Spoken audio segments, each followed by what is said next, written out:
Vítam vás pri sledovaní relácie Hurá do záhrady, priatelia. Dnešnú realizáciu by som nazval 2 v 1. Na jednej strane budeme vytvárať trvalkový zatienený záhon, na druhej strane sa pokúsime vytvoriť skalku a okrem toho vám predstavíme veľmi zaujímavú skupinu rastlín čarovníky. A dozviete sa aj praktické rady a tipy, ktoré je dobré dodržiavať pri zakladaní skalky. Ukážeme vám, ako si môžete doma vytvoriť netradičný kvetináč. V televíznom herbári si priblížime obľúbené skalničky a v záhradnej poradni vám Janka ukáže, ako rozmnožovať krušpán.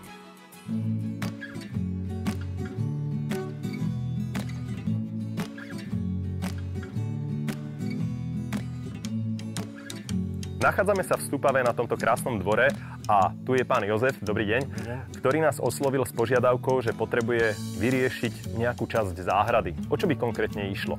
Išlo by o tento kus tej terasy a pri terase, čo mám tieto obrubníky, ktoré bola, kedy som chcel nejakým spôsobom realizovať. Uvedomil som si, že mi zostal starý materiál. To znamená, že by som tie obrubníky vymenil za prírodné kamene. Áno. A spestril to, čo tu je, to zelené. Je niečo, čo nám dotvorí atmosféru na sedení na tej terase. Takže moja predstava by bola pestré veci, či už na tejto strane, alebo v tom tieni pod tým orechom. Veľmi dobre sa ináč sedí pod ním. Jasné, ako ten orech tu vytvára, myslím, že takú skutočne dominantu aj atmosféru celej tej terasy, ale zároveň bude vrhať tieň po väčšinu roka tu v tej časti a táto časť práve bude asi dosť osvetlená. Tu je to slnko najviac. Hlavne od toho obeda až do večera, do tej 5. 6. určite. Ten záhon, ktorý by sme tu vytvárali, bude mať aj takú klesajúcu tendenciu. By som to videl na niečo v zmysle skalky, ale v tejto časti, kde je ten orech, by som to videl skôr na nejaký trvalkový záhon, ale tam by sme to vyšpecifikovali práve rastlinami, ktoré majú radi tieň alebo polotieň, aby sa im tam darilo a zároveň, aby to bolo také pestrejšie, trošku farebnejšie a tým, že bude to obklopovať celú tú terasu, tak dá to tej terase taký nádych takej nejakej sviežosti, pestrosti a trošku by to mohlo celkovo ten priestor, tak by som povedal, rozsvietiť. A čo sa týka toho materiálu, čo ste spomínali, čo vám ostalo? Zostalo to z toho starého pôvodného domu, čiže boli to kamene, čo lemovali tú pôvodnú stavbu. Sú to prírodné kamene, je ich veľa a vlastne to bol aj zámer niekedy ich použiť.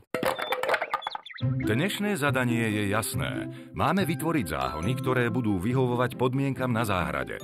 Teda záhon, ktorému sa bude dariť v tieni pod orechom a skalkový záhon na susediacej slnečnej strane.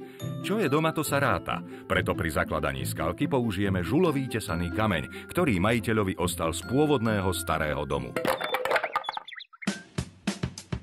Poďme pekne po poriadku. Najprv záhradný tím odstráni z plochy budúcej skalky pôvodné betónové dlažby a obrubníky. Samozrejmosťou bude odstránenie buriny a riedkeho trávneho porastu spod orecha.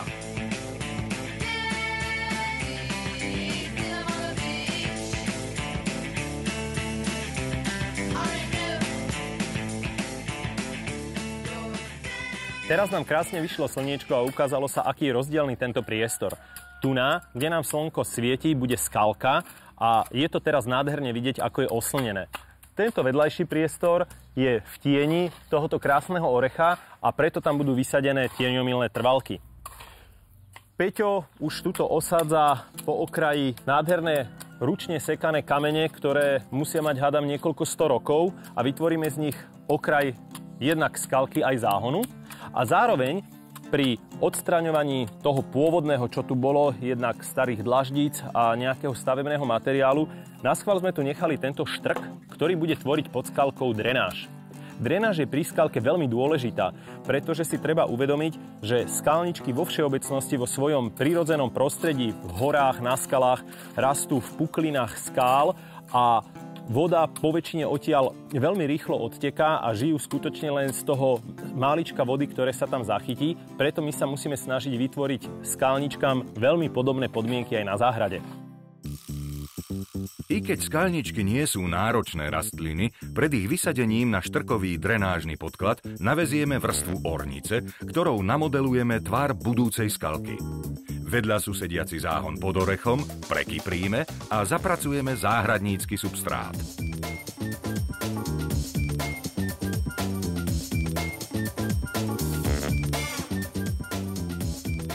Pod skalku sa štandardne nedáva textília, pretože skalničky sa potom rozrastajú lepšie a je to také ako pre nich prírodzenejšie prostredie, ale keď sa tam dáme tú textíliu, tak zamedzíme výrazne prerastaniu burín a je to v podstate na vás, že či teda tú textíliu tam chcete dať alebo nie.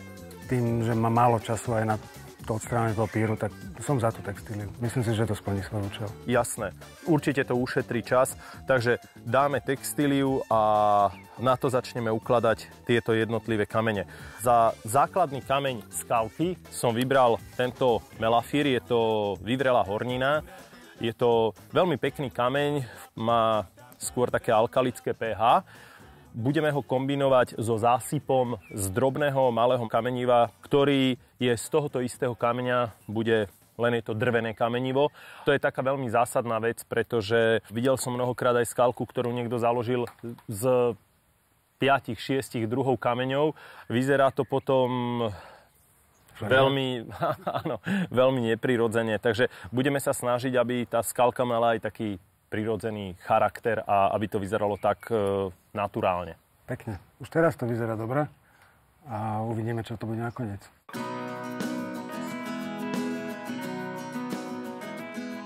Kamene ukladáme tak, aby to vyzeralo, povedzme, čo najprirodzenejšie. Aby to nebolo nejaké strojené. Tie kamene by mali v podstate vytvárať skôr také skupinky, medzi ktorými budú potom posadené jednotlivé rastliny. Takže môžeme pomaličky začať. By som začal niekde takto, osadíme tie jednotlivé kamene. Môžeme trošku si popozerať aj ten tvar, aj pri tom osadení, ako by to bolo dobre napríklad k tomu priložiť. Hej. Hlavne treba dávať pozor aj na to, aby samotná skalka bola pevná. Hej. Čiže ten kameň niekedy je lepšie upevniť aj tak, že ho tam povedzme skoro hodiť alebo nejakým takým spôsobom zafixovať, že dá sa pomaly po tej skalke chodiť. Nemalo by to byť len také, len navoľno naukladané, ale má to mať aj svoju stabilitu.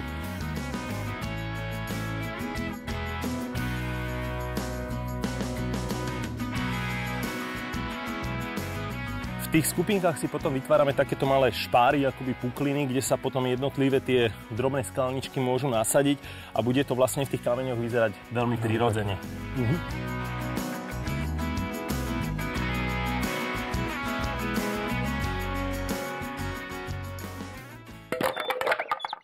Už dávno som chcel na záhrade spraviť jeden taký zaujímavý fór. Použiť topánky ako nádobu na rastliny. A práve na tejto záhrade sa mi vyskytla veľmi zaujímavá príležitosť, pretože sme tu našli takéto už ozaj prahistorické Kanady. Avšak Kanady, staré vojenské topánky sú veľmi vysoké, takže ich musím najprv trošku skrátiť a jemne nadekorovať.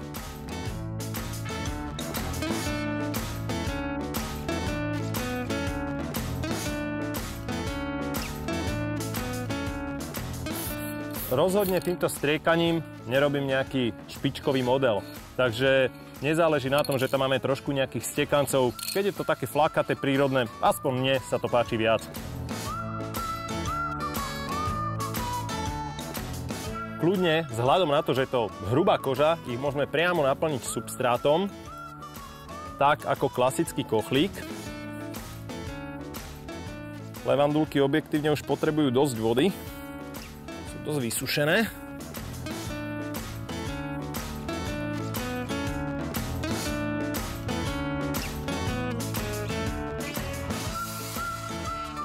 Tieto topánky určite nenahradia klasický kochlík, ale ako príjemná dekorácia niekde na terase určite potešia celú sezónu.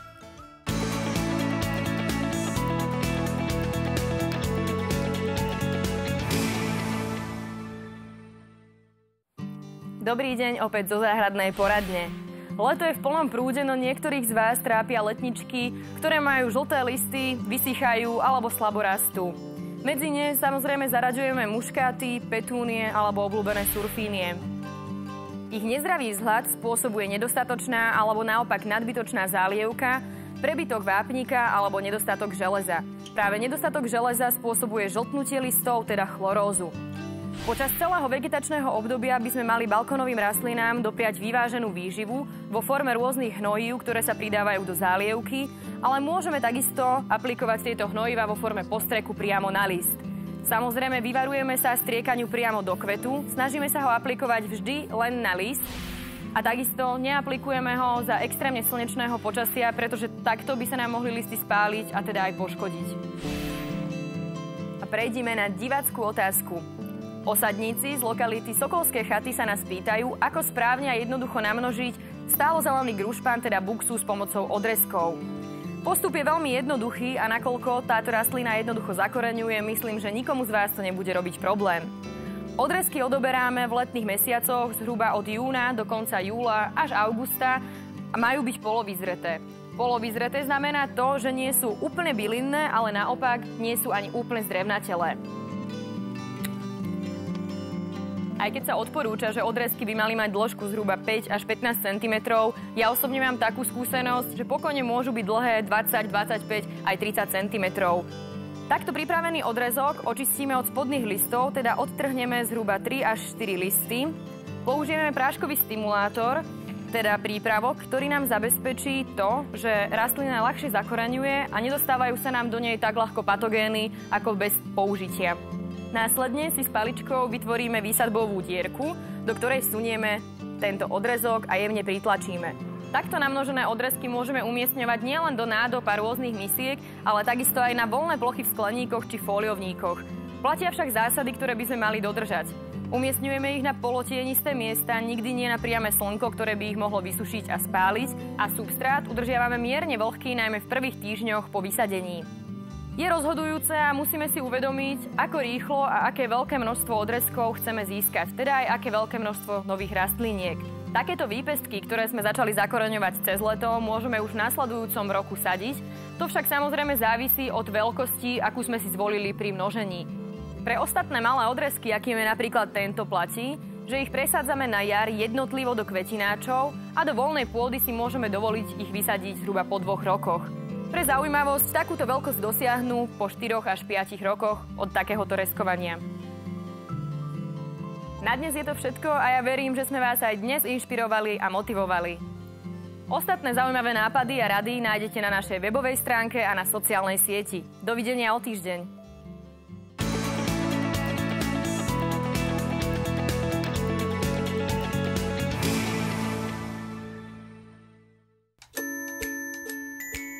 Aká by to bola skalka bez skalničiek? O týchto obľúbených rastlinách nám viac povie ich nadšená pestovateľka pani Klaudia Konečná. Na klasickej skalke sa nachádza veľké množstvo rastlín. Sú tam dreviny, listnaté kríky a samozrejme trvalky. Ako by sme z tohoto všetkého mohli definovať, čo sú vlastne skalničky? Tak skalničky v svojej podstate sú, ako ste už povedali, trvalky, ale vyznačujú sa skôr takým nižším, kompaktnejším rastom a tým, že žijú v prírode na skalách, vyžadujú si vlastne také kamenisté podložie, priepustnú pôdu a drenáž na povrchu. Môžeme si predstaviť nejakých základných zástupcov tých skutočných skalničiek? Tak medzi základné, ktoré určite každý divák pozná, je skalná ruža alebo sempervivum. Vyznačuje sa neskutočným množstvom kultivárov v rôznych farbách, odtieňoch. A pestovanie je veľmi nenáročné, je vhodná na slnko, vyžaduje predovšetkým suché stanovište, nemala by byť prepolievaná, inak môže uhnívať. Práve z tej skalnej ruže tu vidím mnoho rôznych odrôd. Je to rastlina, ktorá predpokladám, že vyžaduje si skôr zásadité pH, ako je napríklad aj na tejto skalke, lebo vidím, že je poskladaná primárne z vápencov. Ale sú aj rastlinky, ktoré sa vyskytujú na skalkách typu žulových skaliek, kde vyžadujú práve to kyslé pH? Určite základným predstaviteľom je plesnivec, ktorý rastie aj prirodzene u nás v Tatrách. Čiže Tatry sú tvorené zo žuly, ktorá je kyslomilná.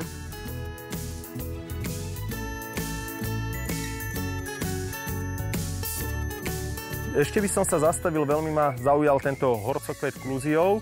Je to nádherná trvalka alebo skalnička, ktorá je tiež si myslím, že aj medzi divákmi veľmi populárna. Vieme si aj o nej niečo bližšie povedať? Vlastne horec je skôr vápnomilná rastlinka. Vyžaduje tiež ako klasická trvalka priepustné pôdy, aj keď konkrétne tento horec priepustné pôdy vyžaduje, ale má rád skôr taký polotieň, nie priame slnko. Toto sú skôr takí zástupcovia tých pôdopokrivných, alebo by som povedal takých tých rastlín, ktoré vytvárajú také vankúše. Jedná sa o druh seda, ktoré je vlastne odolné voči suchu, vhodné na slniečko, má krásne sfarbené do žltá listy, takže ozdobné svojim listom a kvitne na žlto. Tu som si všimol tieto veľmi zaujímavo pôsobiace kompaktné skalničky. Sú to príbuzné druhy? Áno, jedná sa o arenárie, Arenaria litops a Arenaria canzuensis.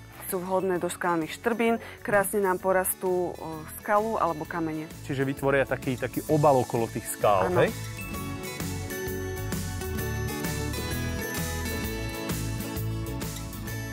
Poďme sa pozrieť na tú údržbu skalničiek trošku prakticky. Toto je, myslím, že arabis, hej?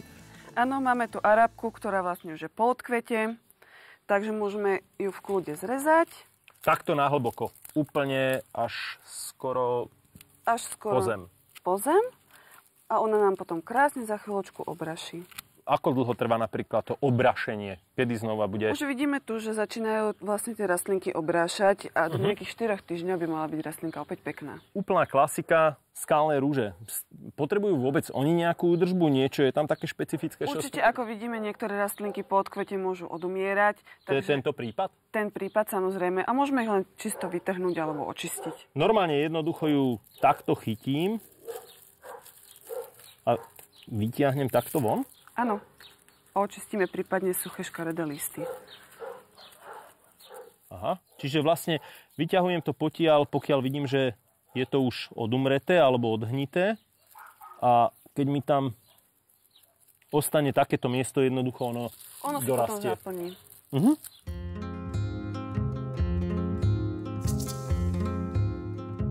Povedzme si nejaké základné zásady, ktoré by sme mali dodržiavať pri zakladaní skalky. Pri takých klasických rastlinách, ako sú plesnivce alebo sedá, môžeme posadiť rastlinky priamo do skalky a obsypať kamienkami.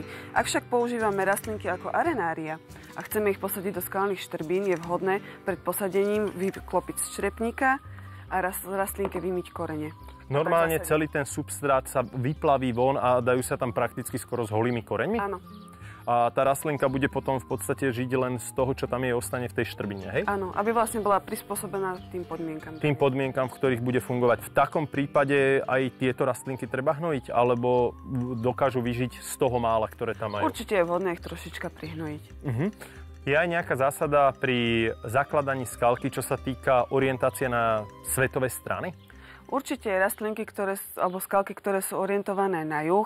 Budeme tam voliť rastliny, ktoré sú svetlomilné, suchomilné a vlastne odolné voči takým extrémnym podmienkam. Na severnej strane skôr volíme rastlinky, ktoré majú radšej vlhšiu pôdu, ktoré sú tieňomilné, alebo prípadne tam môžeme voliť aj nejaké vysokohorské druhy. Ďakujem pekne za rozhovor.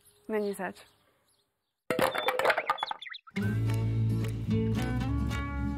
Dnešná realizácia v Stupave nám ide pekne od ruky.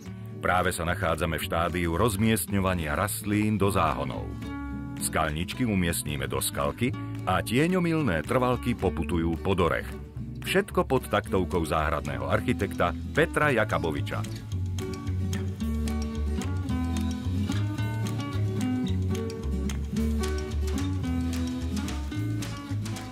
Pri skalke by som sa chcel pozastaviť nad touto krásnou drevinou. Je to vrúbľovanec. Použil som ich v tejto skalke dokonca až 2. Ľudovo sa nazývajú u nás čarovníky. Čo to vlastne čarovníky sú? Sú to dreviny alebo vrúbľovace, to znamená, že sú to stromčeky, ktoré sú zložené z dvoch akoby nezávislých častí. Jednou časťou je tento podpník alebo kmienok s koreňovým balom, na ktorom je naštepený štep, ktorý zberatelia čarovníkov nachádzajú v rôznych záhradách, v lesoch a na rôznych druhoch stromov. Vznikajú zvláštne metamorfózy alebo také zvláštne útvary z hľúkov ihličia, ktoré títo zberatelia odoberajú a naštepujú na tento podpník. Tým pádom vznikajú rastlinky, ktoré si často títo zberatelia pomenúvajú podľa svojich vymyslených názvov. Je ich velikánske množstvo, ale tieto rastliny sú zaujímavé aj tým, že majú použitie práve na takýchto skalkách, lebo sú veľmi nenáročné. princípe majú veľmi malé prírastky. Po ich vysadení ich nemusíme prakticky ani strihať, ani sa o ne nejak špeciálne starať, okrem pravidelného hnojenia. Prejdeme k samotnej výsadbe tohoto čarovníku.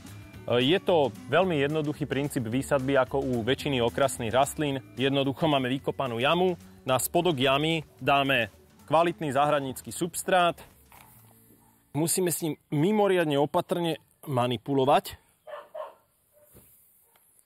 Poriadne pôdu okolo utlačíme.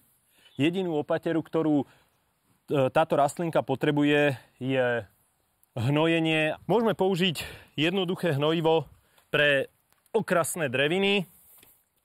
Dáme na 10-litrovú konvicu vody 2 takéto odmerky. Hnojivo v kanvici premiešame a rastlinku dôkladne zalejeme.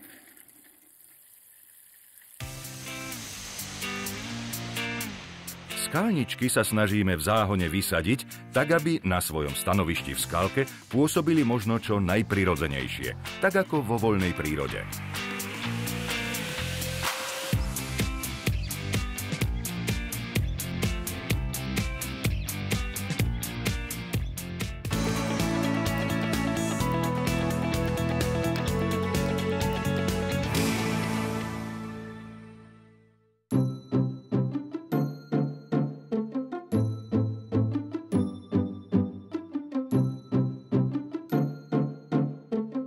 Tieto obrázky sú dôkazom toho, že sa dajú spojiť dva zdanlivo nespojiteľné typy záhonov. Chce to troška vtipu a umu. A nádherný záhradný priestor pre oddych a relax je na svete.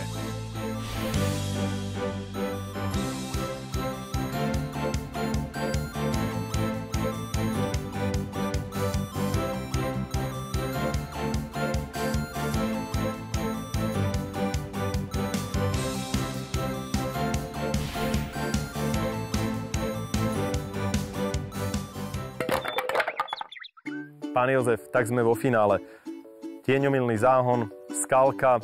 Splnilo to tú predstavu, ktorú som vám na začiatku navrhoval a hovoril, ako to bude vyzerať? No je to krásne. No, splnilo to nad očakávania. Myslím si, že už keď to celé bude zarastené, bude to ešte viac krásnejšie a pestrejšie. Konečne to bude aj hýriť farbami, nielen to zelenou.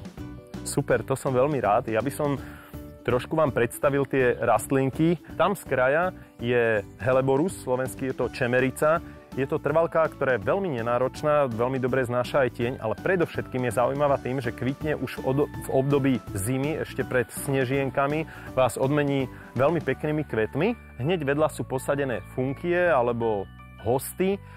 Sú to trvalky, ktoré na zimu zaťahujú normálne pod zem, neuvidíte tam žiadne listy. Z jary vám vyrastú znovu, akurát tie koše budú ďaleko bohatšie. Veľmi zaujímavý pekný kvet, brúnery.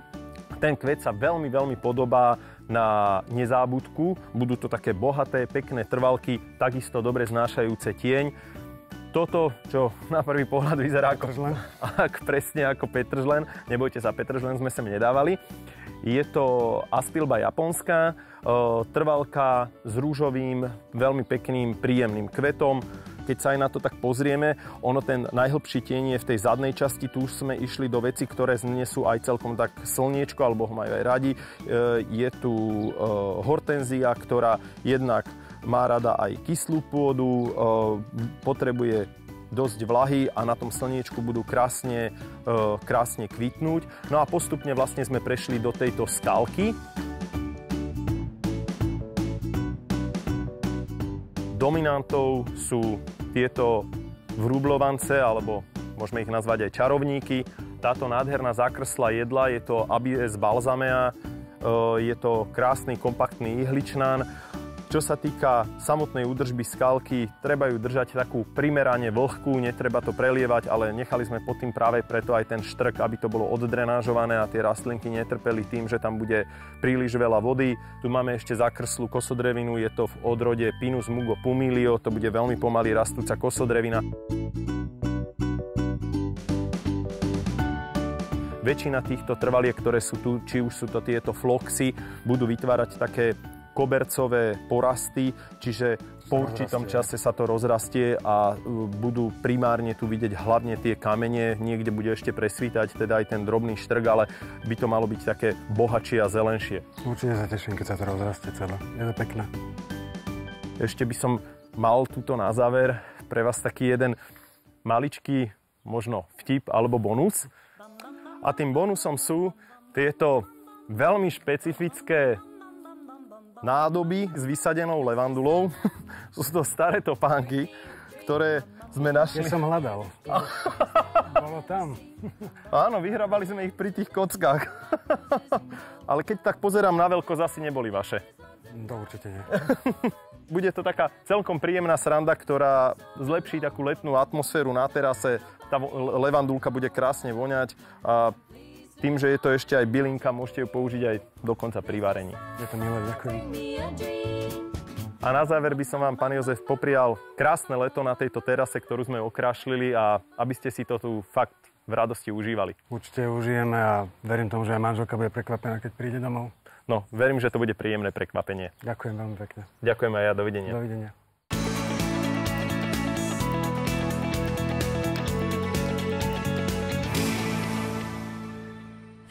A je tu čas na našu týždňovú SMS súťaž. Dnes sme vám predstavili veľmi zaujímavé rastliny do skalky, skalničky. My sa pýtame, aké skalničky by ste vysadili do skalky orientovanej na juh. Po A svetlomilné skalničky, po B tieňomilné skalničky. Vaše odpovede posielajte formou SMS v tvare SUTAS, medzera, písmeno správnej odpovede na číslo 7009. Výhercov odmeníme atraktívnymi cenami od spoločnosti AgroCS a Baumax. Skalka nás často dokáže aspoň pocitovo preniesť niekde do vysokých hôr. A námahu nám pripomenie jej niekedy trochu náročnejšia údržba, ale myslím, že výsledok stojí za to. Teším sa na vás aj na budúce. Dovidenia.